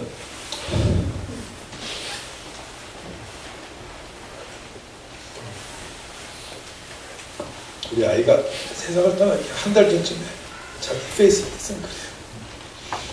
우리 아이가 이제 떠난다고 해서 우리 아이 방에 가봤더니 지 엄마 아빠한테 주겠다고 선물을 쭉 일주일 뒤에 한국으로 돼 있었거든. 데이트하고 뒤돌아보니까 그놈의 부모한테 할 걸 다 했더라고. 고맙다고 감정 피웠다고. 자기 선물도 해줘. 갑자기 보낸 부모가 너무 미안한 거예요. 우리 아이가 월요대학에 들어갔습니다. 2009년도에. 근데 그곳에 있으면서 다 20대가 그러잖아요. 실존에 대한 질문이 오기 시작해. 9/11이라고 하는 것들. 이 수많은 그런 갈등들을 보면서 하나님이 존재할까? 우리 아이가 굉장히 똑똑했어요. 이 펄스쿨이라는 곳에 다니는데 그 여기서 랭킹 10이 되는 학교거든요. 이등고등학교도 좋은 학교인데 거기를 스칼라십 받고 들어갔으니까 너무 똑똑했는데 가서 보니까 자기 친구들은 되게 학생들이 귀족인 거예요. 아빠는 가난한 유학생의 아들이고 거기서 적응을 못해요.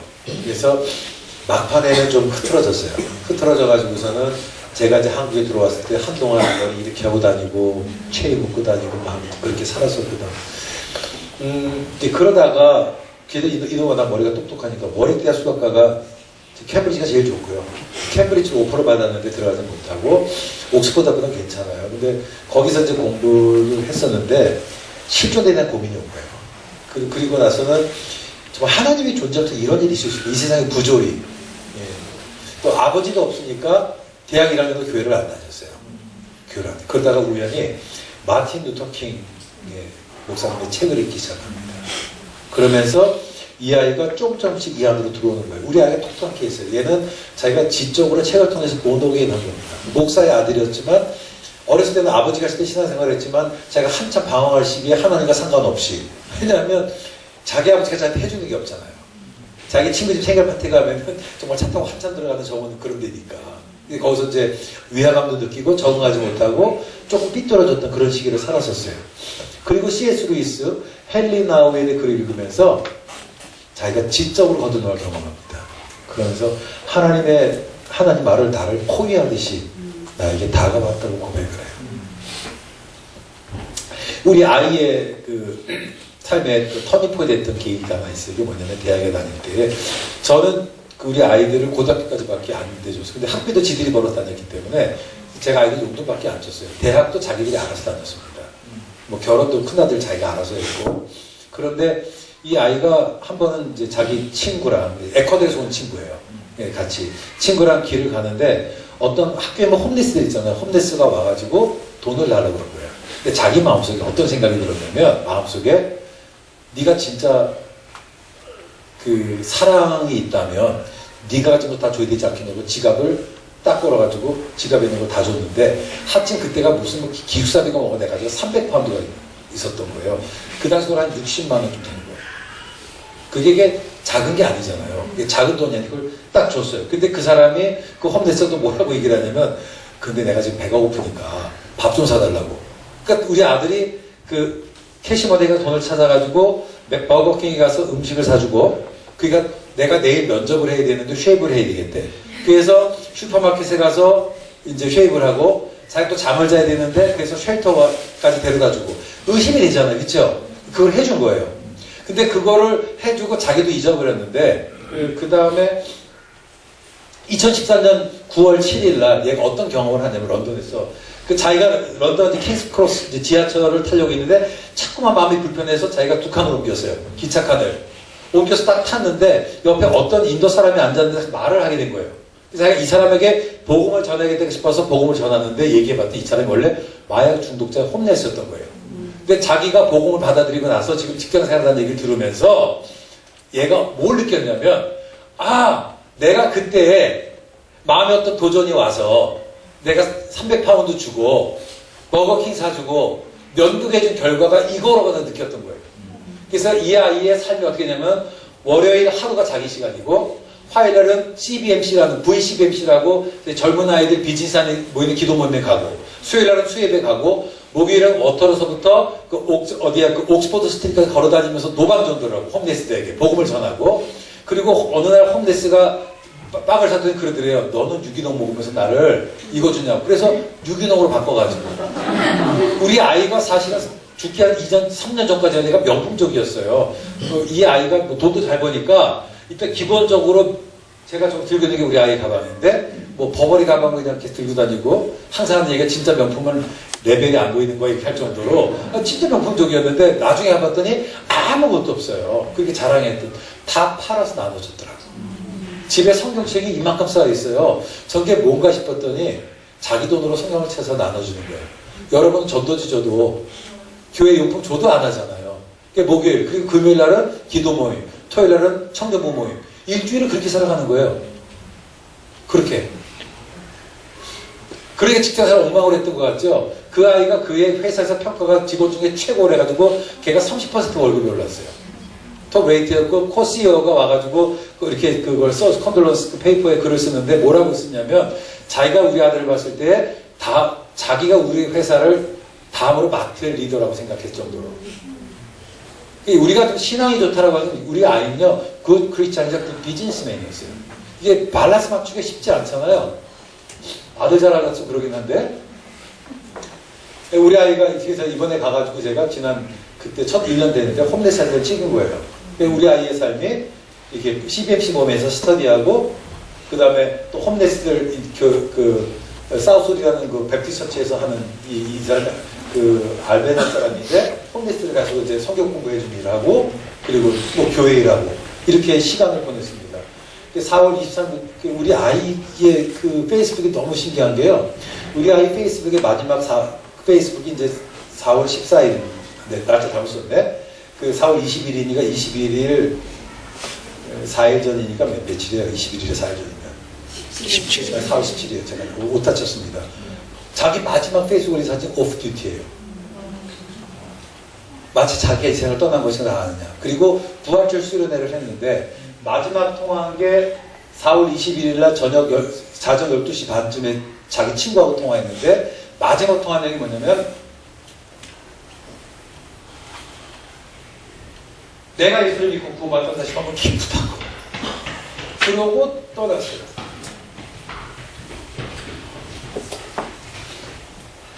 우리 아이가 자기 여자친구가 했던 My wish, my dying earthly wish is to be able to say and believe the word I have fought the good fight, I have finished the race, I have kept the faith. 이게 뭐냐면 디모데후서에 있는 말씀이죠. 나는 믿음의 선한 싸움을 살리고 나의 달려갈 길을 마치고 믿음을 지켰으니 이 말을 하는 건 자기의 세상 떠날 때 자기 소원이래요. 근데 우리 아이는 그렇게 살았습니다. 그렇게 살았고 또 지금 저의 소원이기도 해요. 저도 우리 아들이 우리 1년 지난 다음에 저희 아내가 저희 아이 페이스북에 썼던 글입니다. 그냥 사랑하는 아들이었는데 하나님 사랑을 천년밖에 볼 수 없어서 감사 정도씩 배신감 그럴 수 있죠. 양마음이 우리 아이 이제 큐티를 되게 제가 다 모아서 장례식 때 이렇게 했어요. 목사님도 보셨지만 진짜 그 큐티가 정말 감동적이더라고요. 그래서 그걸 우리가 읽고 있는데 그러면서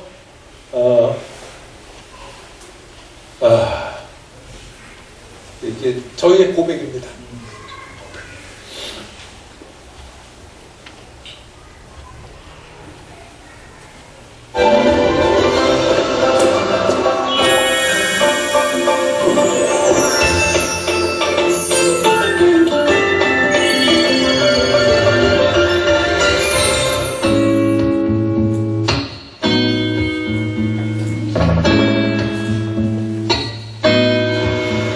Like the traffic runs so long, so I wait for the and the riding will pass through. No one hears except for you.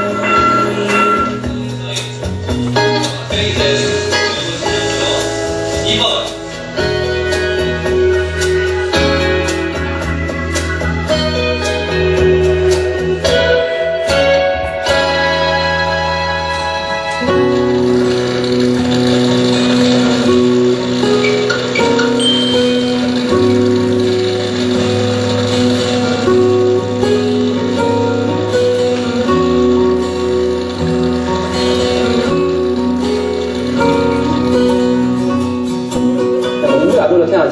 순천에 그냥 고등학교 왔을 때 뭐 해먹고 살 게 없는 거예요. 학교 안 가고 수업 땡땡을 많이 치고 그냥 그래서 이제 선생님한테 많이 맞고.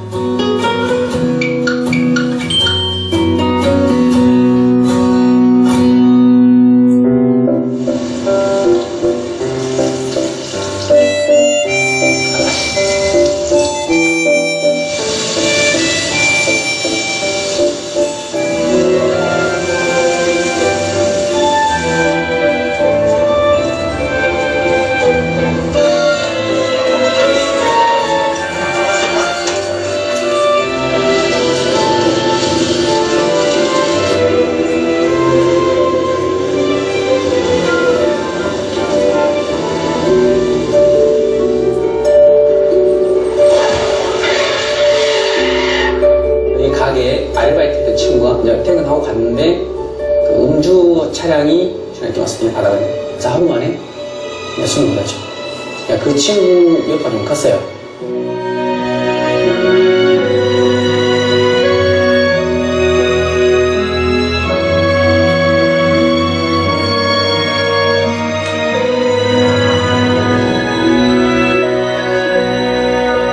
지금 하루도 씹은 적이 없어요. 무엇이어요? 왜? 누가 나를 대신해서 일을 해줄 사람이 없으니까. 하루에 많이 자면 5시간, 적게 자면 3시간, 4시간 자요. 근데 이렇게 살다가 갑자기 나 봉변을 당하면 고생만 하고 가는 것 같아요. 고생만. 태어나서 그 생각을 그때 많이 했어요. 그래서 뭔가를 해놓고 가야 되는데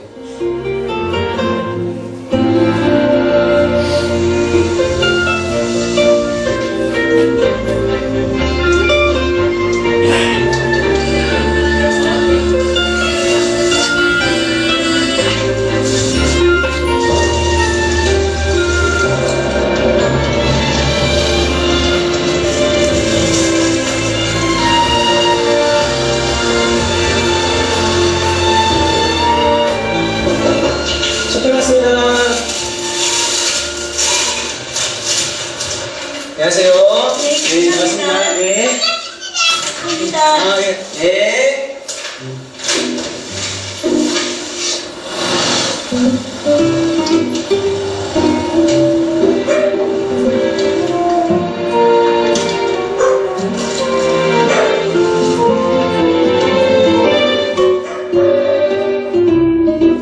맛있게 드세요.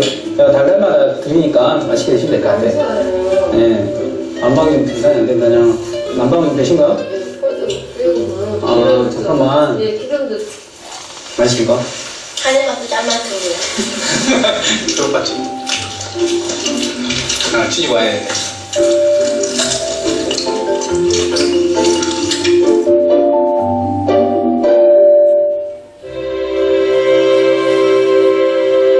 저도 정확한 답을 못 드렸어요. 왜 그쪽으로 해서 이렇게 됐는지를 잘 모르겠어요. 그냥 근데 이렇게 해야 좀 될 것 같다는 생각을 좀 했던 것 같아요. 벌에서 남동문다. 그때 늦은 것 같아요. 수고하셨습니다. 많이 벌면 좋아야지. 제가 생각해 봤는데 그때 늦었습니다.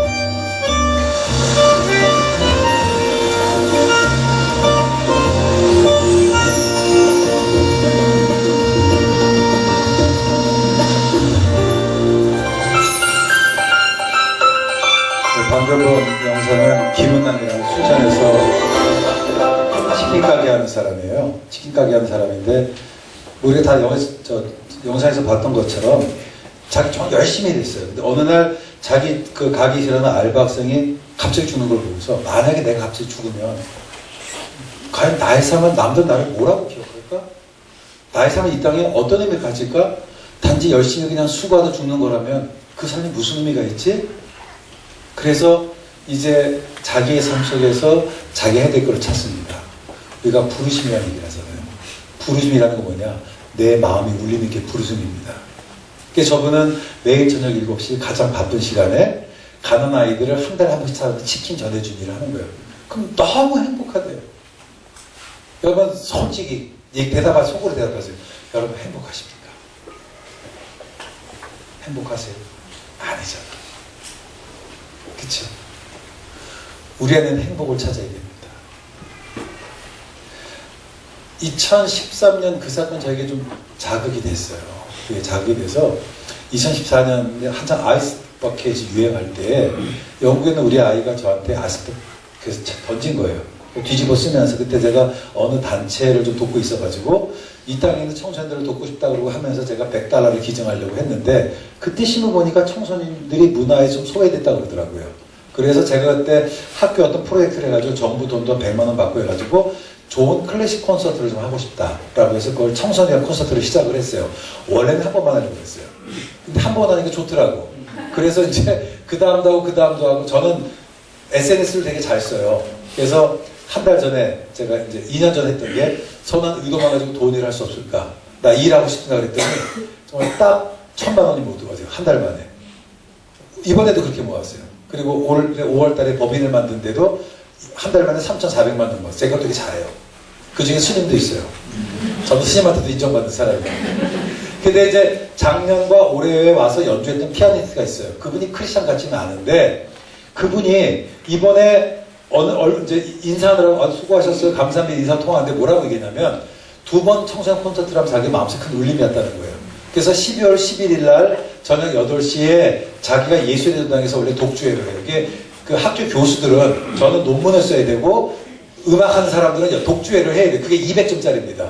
근데 그게 예술의 전당이 제일 점수가 높고 그다음에 세종문화회관 금호아트센터식으로 되는데 독주회라는 게 뭐냐면 나 이 정도야 나 잘났어 하는 거잖아요. 근데 그게 의미가 없어졌다는 거예요. 그러면서 이번 콘서트는 내가 아이들과 함께하는 드리버 틴스와 함께하는 그래서 저희 이름을 세워주겠다는 거예요. 그리고 프로그램을 바꾼다는 거예요. 여러분 연주하는 사람이 보통 6개월 전부터 프로그램을 준비하잖아요. 한 달 전에 준비하는 거 쉽지 않거든요. 그리고 성용환이라는 클래식 작가한테 드림 포 틴스라는 곡을 작곡을 맡겼대요. 자기 돈으로. 여러분 600석의 그 콘서트를 그게 빌리면은 기획회사를 통해서 최소 신청비가 900만 원에 자기 돈 한 1200에 1500만 원 드는 돈입니다. 근데 자기 커리어도 도움 안 되는 거를 그걸 하는 거예요. 자기 돈을 들여서 아이들을. 그리고 그 뭐라고 얘기하면은 그 클래식 작곡하는 분한테 그렇게 요청을 했대요. 뭐라고 요청했냐면 아이들이 쉽게 부를 수 있는 기타로 반주할 수 있는 노래를 해달라고. 아 그럼 유해가 작곡한테 해달라지 클래식 작곡 이게 사실 부담인 거죠. 근데 그분이 내일 이제 곡이 나와요. 그래서 나 교수님 곡을 써주시면 보니까 어린아이들 노래를 했는데 청소년들 힘과 꿈과 사랑을 노래하는 게 없다는 거예요. 그분이 나를 몰라. 나는 마음이 차갑거든요. 저는 이게 논리적인 사람이라 나한테 그런 것을 안 나올 것 같기는 해. 근데 그런 게 있었으면 너무 좋겠어. 이게 은혜지 않나요? 그래서 이분이 하는 게 있어요. 여기가 어딨나? 요 다음인가? 여기 다음은 안 했구나. 그러니까 내가 가진 재능을 나만 위해 쓰면 너무 아깝잖아요. 반고흐에게 있어서 여러분 행복은 뭐냐? 내 비전과 사명이 만날 때 행복해요. 그렇죠? 그런데 문제는 뭐냐면 저는 저의 비전과 제가 잘하는 곳이 맞아요. 전 가르치는 데 달란트가 있어요. 들어보셨지만 그죠?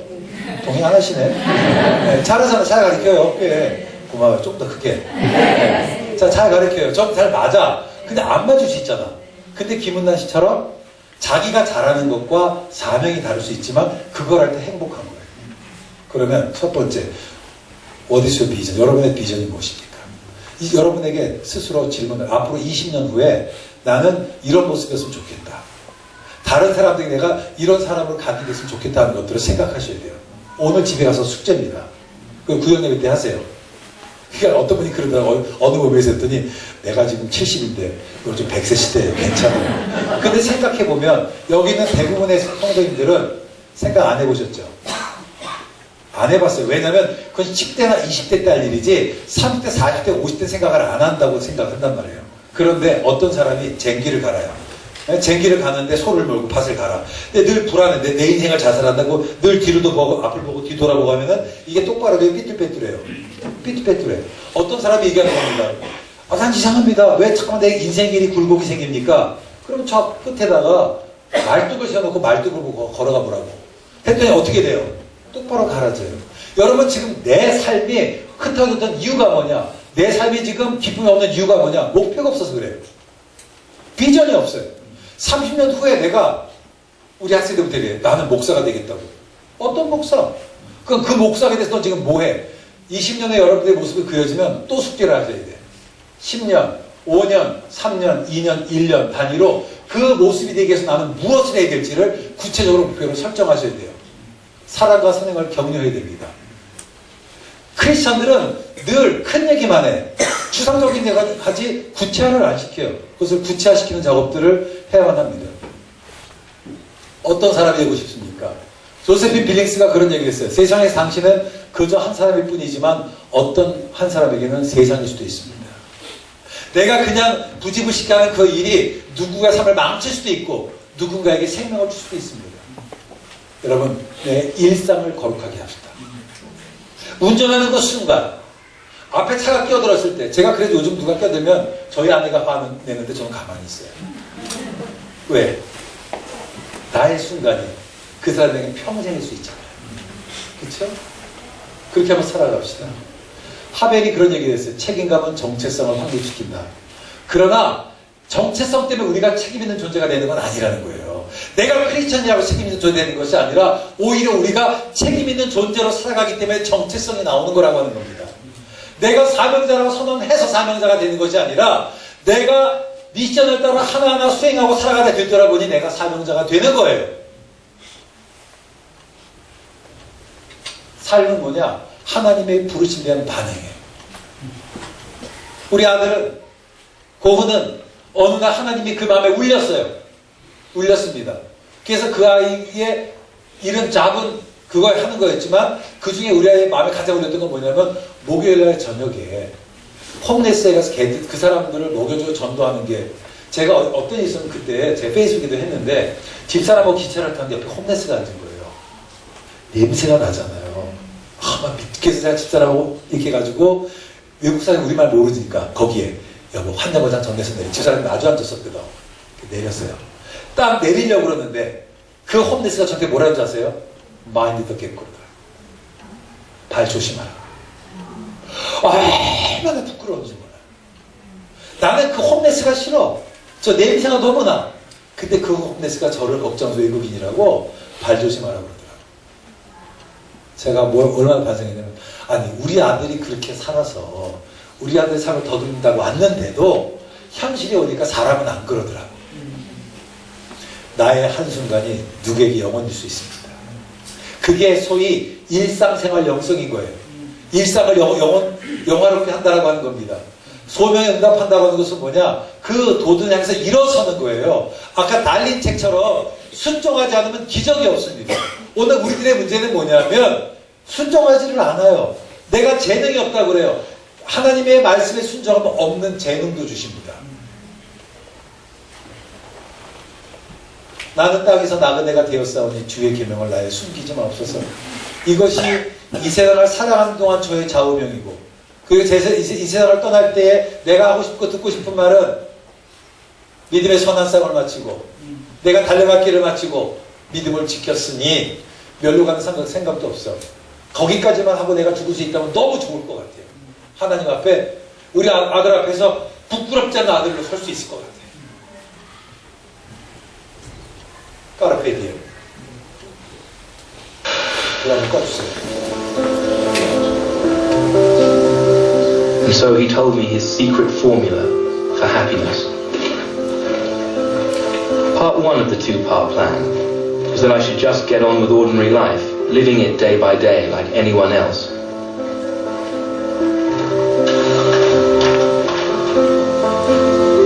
This is statement was revised for that paragraph there. I noted. From the statute of objects Rupert, is that the best you can do? No, absolutely not. We can change that. Item number 2.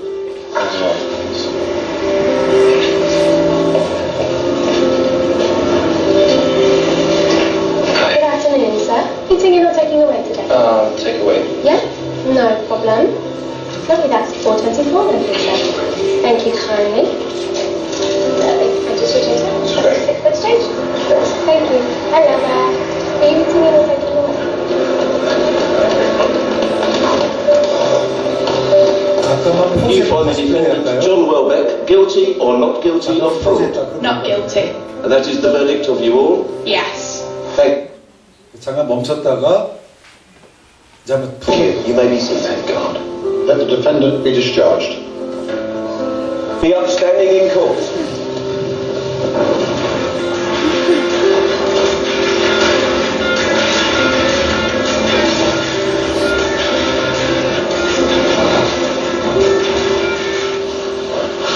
Plato. Yeah. Tough day. But then came part two of Dad's plan. He told me to live every day again, almost exactly the same. The first time with all the tensions and worries that stop us noticing how sweet the world can be. But the second time, noticing. Okay, Dan. Let's give it a go.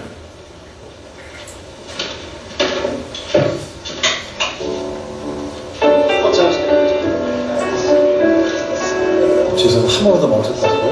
이런 일이 없었는데. 네, 조금만 기다려주세요. I know it doesn't seem that way, but maybe it's the perfect day. Even though the bills are high, maybe lady Good afternoon, love. sir. Good afternoon. Are you eating in or taking away today? Take away. Yeah, no problem. Would you like it back? It's fine. Lovely, that's 623. But if we Enjoy the rest of your day. Thank you. Right. Hello see there. the blessings in the sky, when the rain clouds are mountain, though a trouble seems Not guilty. mountain, there's gold in them hills. There's gold in them hills. So don't lose heart. The day a chance to start.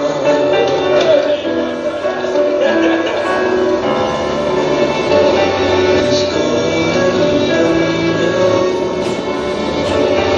There's gold in them hills. So nice it's your birthday after all. No. It's pretty good, really. Very good day, actually, if it turns out. Wow. That's a relief. You had 자, 그 불 켜주시고요. 이게 좀 이런 일이 없었는데 이게 어바웃 타임이라는 영화예요. 유튜브에 가시면 이게 되게 좋은 영화죠. 시간을 2번 사는 거잖아요. 내가 시간을 2번 살 수만 있으면 첫 번 살 때 느끼지 못했던 걸 느낄 수 있죠. 어차피 시간은 한 번 흘러가면 지나가는 거잖아요. 근데 우리도 시간을 2번 살 수가 있어요. 어떻게 하느냐? 아침에 일어나셔서 여러분 기도하시고 묵상을 하시면서 하루 이거를 머릿속에 그려보시는 거예요. 그러면 우리 늘 반복되는 일상이에요. 그런데 그 순간에 뭐가 보이는 게 내 울림이라고. 그래서 내 안에 있는 일상의 기쁨들을 먼저 찾아가세요. 찾아가시고 그리고 좀 더 나가서 저는 조이 선교의 그걸 되게 좋아해요. Jesus first, second other, third yourself. 그래서 먼저 그의 나라 그 일을 구하시고 이웃을 사랑하시고 이렇게 삶을 살아가보면 삶에는 기쁨들이 발견되게 될 겁니다. 하나만 하고 좀 얘기할게요. 그래서 우리 아이가 홈레스들을 돌보고 살았는데 제가 한국에는 할 수가 없겠더라고요. 근데 우연히 저에게 뭐가 왔냐면 청소년들이 왔어요. 특별히 우리나라에 1년에 학교를 중간에 포기하는 아이들이 7만 명입니다. 지금 통계로 어쨌든 한 사람만 28만 명입니다. 얘네들이 왜 학교 포기하는데 이런 아이들을 어떻게 도울 수 있을까 하다가 이 아이들에게 양질의 문화를 좀 줬으면 좋겠다. 생각을 바꿨으면 좋겠다. 클레멘스 것처럼 노숙자를 교육시켰던 그 사람들이 잡을 갖고 대학에 들어가는 그런 얘기를 하고 싶겠다 싶어서 그런 것들을 시작을 했습니다. 여러분 제가 대학에 청년 때 이철성 스님이 그런 얘기죠. 산은 산이고 물은 물이다. 너무 멋있어가지고 그때 제가 불교에 빠진 적이 있어요. 근데 지금 보니까 별게 아니더라고요. 아니 산이 산이고 물은 물이지 뭐. 그런데 예수님은 물을 포도주가 되시고 그러니까 예수 뭐라고 해요? 산이 물이고 물이 산이다 이러겠지. 우리 안에 뭐라고 해요? 보라내가 새를 행할 것이다. 하나님은 새를 행하십니다. 복음 우리를 새롭게 합니다. 저는 이 시대에 있는 크리스찬들이 먼저 나를 새롭게 하시는 경험했으면 좋겠고 주변에 있는 사람들을 새롭게 하는 일을 했으면 너무 좋겠어요. 시간이 가서 마무리가 끝내기. 그거가 맨 마지막에 그렸던 그림이 종교적 주제가 딱 3개예요. 이게 뭐냐면 피에타, 그다음에 선한 사마리아 사람, 그리고 죽은 나사로의 부활. 공통점이 뭐예요? 컴패션입니다. 다른 사람에 대한 연민이에요. 어떤 삶을 살까라고 할 때 우리가 누군가를 위해서 빵 하나 주고 누군가를 따뜻하게 해주고 그런 삶을 살았으면 참 좋겠다. 이렇게 생각을 합니다. 같이 기도하겠습니다.